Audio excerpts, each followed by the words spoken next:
Hey guys, Fishin N Stuff. Today, we're building a cleat mount rod holder rack that doesn't require you to drill any holes in your boat.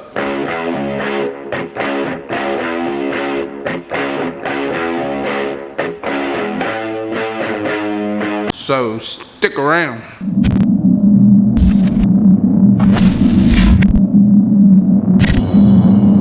Today, we're building a cleat mount rod holder rack. A friend of mine just bought a brand new Carolina skiff and he don't want to drill holes in his boat. And I get that, trust me, I get that. And he asked me if I had any ideas on how he could have rod holders without drilling holes. And I got to thinking about it. There's a lot of cleat mount rod holders, but most of them only hold 2 rods. I'm building one today that's more like a rod rack and it'll hold 4 rods. And I love a good experiment. So let's start cutting stuff up and getting into it. Okay guys, what we're gonna need for this project, I've got a piece of 3/16 aluminum. And this stuff's pretty thick. I got some of these Hillman fluted knobs with male studs. And the size doesn't matter, I just wanted it big enough to be strong. And I may have to cut some of that off, but you'll see what it's used for. I got a can of Plasti dip. I got the black. You can use any color you want. And I got some 3/8 inch aluminum. This is some pretty thick stuff. I found this at the scrapyard. On this aluminum and on this aluminum, we're gonna have to cut them down thinner. I'm thinking about 2.5 inches wide on both pieces. This piece here we're gonna have to bend. This is gonna make the box that holds all of this to the boat cleat. So let's get these cut.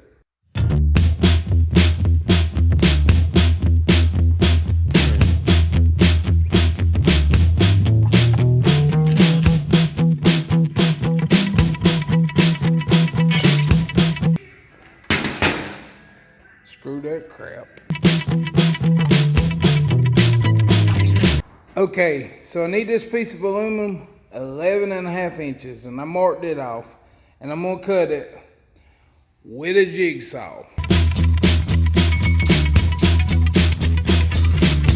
Okay, now that I got it cut off, it's 11.5 inches. Each end I drew a line at 2 1/4. So this is 2 1/4, this is 2 1/4. I'm gonna take it over to the brake press and I'm gonna put 2 90-degree angles on it. And this will be the base for the cleat mount rod holder. If you're interested in this brake press, you can buy these. They're around $200, but I have a DIY on how I built this one a whole lot cheaper. You can go check it out.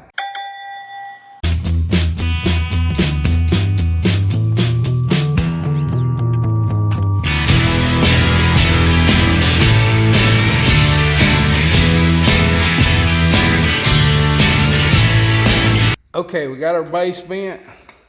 We got 2 90-degree angles on it. It sets pretty solid. What this base will do is it sets over the cleat like that. You just center it over the cleat. And I bought this 5-inch stainless steel bolt.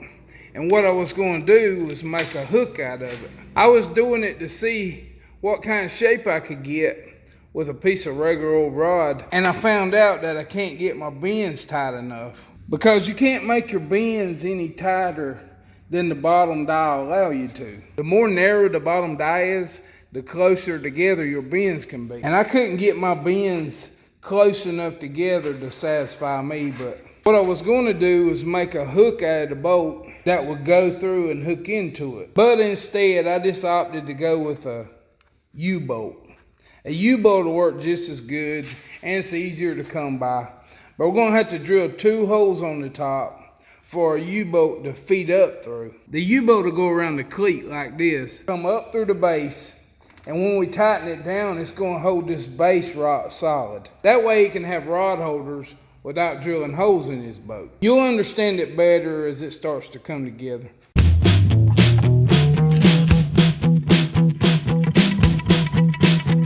We got our holes centered and drilled, and the U-bolt fits in there.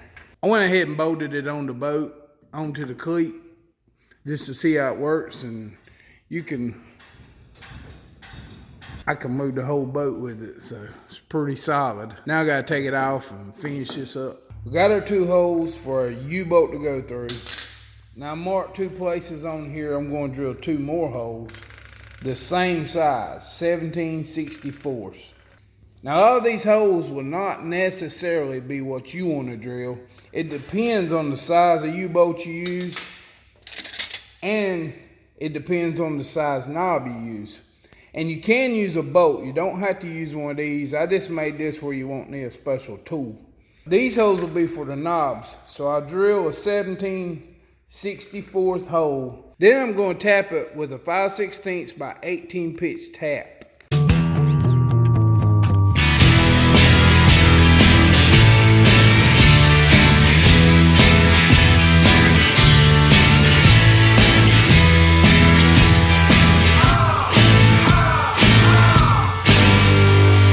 Our knobs will go on like this, U-bolts in there. I got a little bit of Plasti dipping to do, and the base will be ready. And then we can move on to the rod rack. All right, we're getting ready to dip these parts with Plasti dip.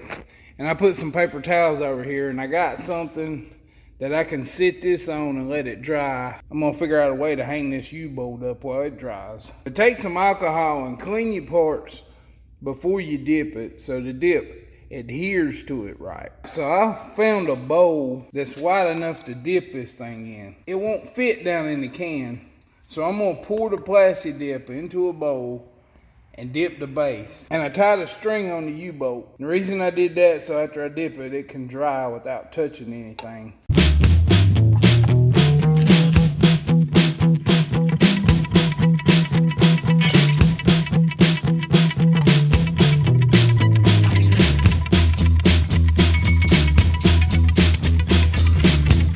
Okay, I got it dipped.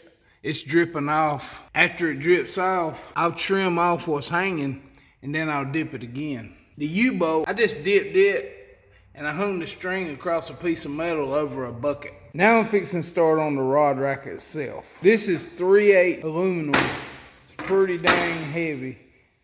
It ain't gonna bend. I'm gonna cut it 2.5 inches wide and 24 inches long, so it can accommodate 4 rod holders and it can bolt onto our base. Man, I think I bought some kind of hardened aluminum or something. This stuff's hard to cut. It's gonna eat up 2 blades like they weren't nothing. Now I'm ready. I got a little tip for you. Don't buy hardened aluminum.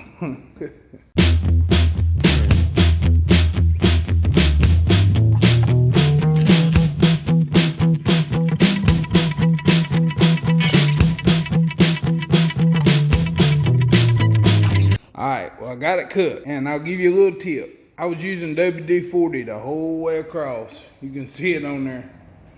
Because it cut better with the grain than it did against the grain. This must be some kind of hardened aluminum or something. But I found this at the scrapyard and I got it cheap, so I bought it. But if it is hardened, that's even better. It's gonna make a better rod rack. I got off a little bit. Shavings kept piling up on my saw, and I couldn't see where I was going. So I just finished the cut, and now I'll take the sander. I'll just grind it back down to the line where it should be, and then I'll smooth it out from there. So now I'm gonna clean this up, and we'll get ready to drill the holes in it. To get rid of my bad cut, I clamped a piece of steel to the aluminum. I got it about where it needs to be. I'll use that as a straight edge and sand the aluminum down till it's level with the steel.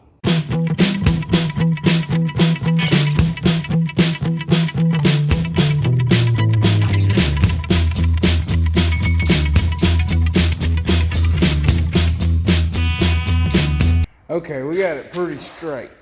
There's a little tiny dip in it right here, but if I take it out, I'm gonna make it thinner than I want it to be. So I got as close as I could, but you live and you learn. You make mistakes, it's okay. It's still gonna be an awesome rod holder when it's done. After I finish sanding it down to a finer grit, I'll polish this, and it'll look pretty good, I think. Okay, so I found my center mark. It's 24 inches, so I marked the center, which is 12 inches. And I take my other bracket, and I'm being careful with it because my plastic dip hadn't cured completely, but I want to lay it on here,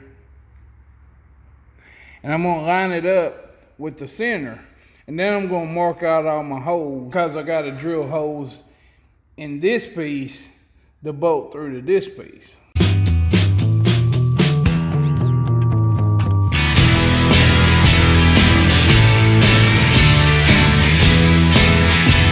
Okay, I got my holes drilled out in my rod rack to bolt it up. And you don't have to thread any of these, but I'll tell you what I did do. I put a countersink on the bottom because now I can put a lock washer on it before I put the nut on. Okay, everything fits together right. It's really tight. I drilled the 2 holes that the nuts are in a 1/2 inch, and it's really tight. But I kind of like it. It'll help hold it straight, and it's cleaner looking. Then you got your 2 knobs that hold your rod rack on. And the bottom I marked, I'm gonna cut them off because they're a little bit too long. Then we got the U-bolt in the middle that we plastic dipped, and the ends that are drying so they don't scratch the gunnel. Now we need to mark where the rod holder's gonna go. Drill the holes, tap them, and then I'm gonna polish this rod rack out. Aluminum doesn't rust, but it will corrode and look really bad, turn white. I'm gonna polish it out, it'll help it to look good longer. It didn't turn out too bad. You can't even hardly see where I messed it up at. Turned out good. I'll show you how it goes together. First, we need to cut down these knobs. When you do something like this, it's a good idea to put you a nut on, then cut it off, and then when you take the nut off, it'll fix your threads. Okay, people, what we're gonna do, forgot my safety glasses. Okay, what we're gonna do is we're gonna start it on my boat so you can see if you like it. And if you do like it, click that like button.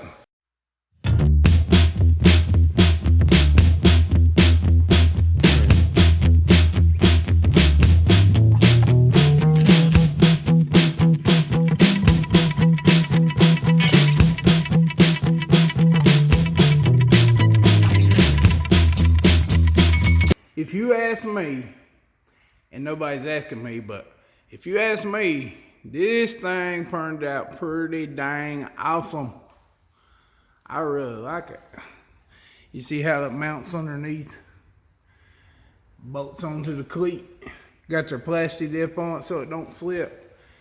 Got the countersink in the top for the nuts of the U-bolt. Alright, I'd say we put some rods in it, and I'm gonna check the stability. I already know it's strong. I mean, I can move my dang boat with this thing. Now it looks like a rod rack. I'm gonna pull one of these down and we'll look at it. Yeah, it ain't doing a lot of flexing. It looks pretty good to me. But go make you one and you be the judge of how strong it is. This cleat mount rod rack turned out really awesome. I like the way it turned out a lot. And speaking of like, if you like DIYs, you should check out my channel page. I have a long list of DIYs that'll help save you some money. And if you like it, click subscribe and click the bell so that YouTube will notify you when I post and you can watch it. I'll see you on the next build, guys.